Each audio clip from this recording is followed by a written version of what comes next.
काशी के सम्मानित और वरिष्ठ परिवार में, संपन्न परिवार में हरिश्चंद्र का जन्म हुआ। वर्ष था 1850। उन्होंने हिंदी खड़ी बोली, जो पहले खरी बोली मानी जाती थी, क्योंकि दिल्ली, मेरठ और हरियाणा के आसपास के लोगों की बोली में खरापन होता था, और जब वो बंगाल तक व्यवसाय के लिए जाते थे तो इसलिए उस बोली को खरी बोली के रूप में प्रचलित माना गया। लेकिन खरी बोली आगे चलकर खड़ी बोली में विकसित हुई। हरिश्चंद्र जी 1883 में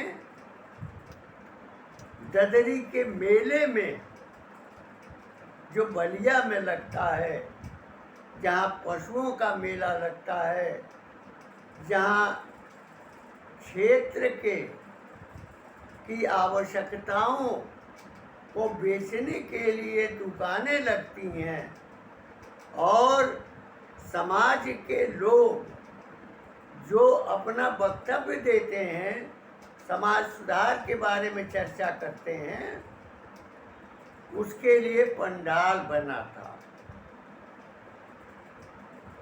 हरिश्चंद्र जी 1883 में ददरी के मेले में गए और उनके भाषण का विषय था कि भारतवर्ष की उन्नति कैसे हो सकती है।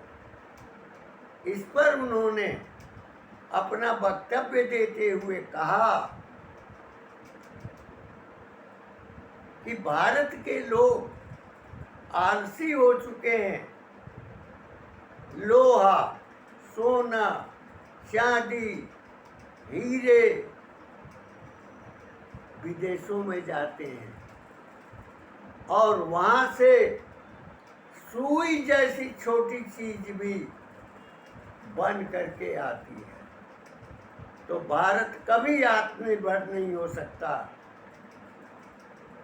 हमारा व्यवसाय, हमारा रोजगार जब तक भारत में फैलेगा नहीं, जैसे पहले चलता था जब गुरुकुल शिक्षा प्रणाली थी, उसी के माध्यम से मैंने भी जो शिक्षा प्राप्त की, इस बात को कहता हूँ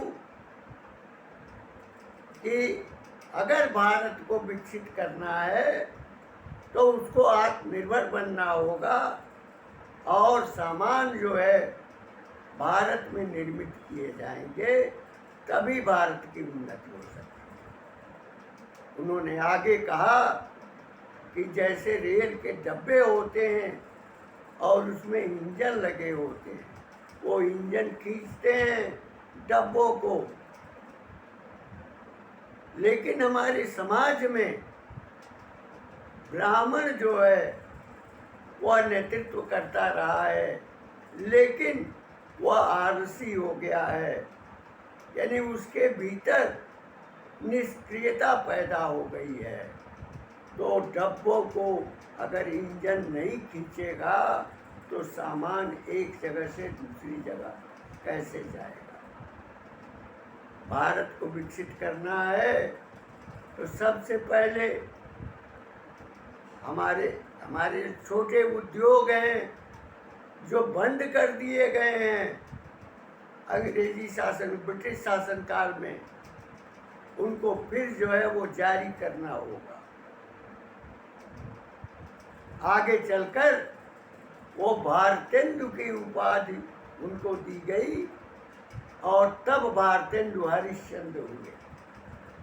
वे छोटी छोटी कविताएं भी जो भी लिख करके ले आता था, उसको उस जमाने में 5 रुपए देते थे। इस प्रकार अपनी किशोरावस्था में, अपनी जवानी में उन्होंने हिंदी खड़ी बोली साहित्य को विकसित किया और दान दिया।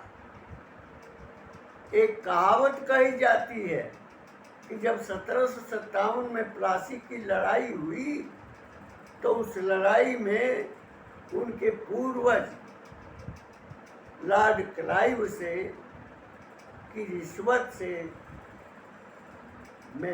लिप्त होकर और सारा भेद बता दिया था।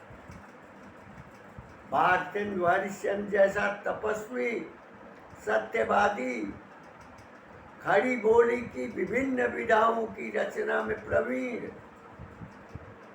नाटक, कहानी, कविता के माध्यम से हिंदी खड़ी बोली साहित्य को जिन्होंने समृद्ध किया, इसीलिए उस काल का नाम भारतेंदु युग रखा गया।